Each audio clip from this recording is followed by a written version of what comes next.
तडीपारीचे उल्लंघन करणाऱ्या एका गुन्हेगाराला अटक करण्यात आली आहे। मध्यवर्ती गुन्हे प्रकटीकरण शाखेमार्फत त्याच्यावर 19 गुन्हे दाखल झाले होते।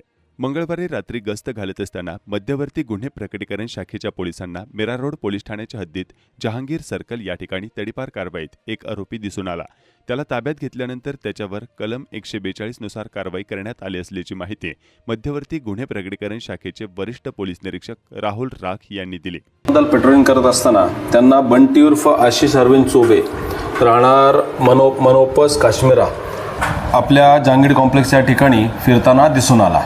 त्यामुळे त्याला ताब्यात घेतल्यावर माहिती घेतली असता असं निदर्शनास आलं की त्याला आपल्या ठाणे, पालघर, मुंबई शहर, मुंबई उपनगर या कार्यक्षेत्रातून 9/4/24 रोजी 2 वर्षाकरता तडीपार करण्यात आले। 19 गुन्हे त्याच्यावर आतापर्यंत दाखल आहेत। 19 गुन्हे दाखल असल्यामुळे वागणं योग्य नसल्यामुळे त्याला हद्दीतून तडीपार करण्यात आलेला आहे। शरीराविरुद्धचे आणि ह्याचे सर्व गुन्हे त्याच्यावर गंभीर गुन्हे दाखल आहेत। तडीपार हद्दीचं आदेशाचं उल्लंघन केल्यामुळे अटक करून त्याला संबंधित पोलीस स्टेशनला देण्यात आलेलं आहे।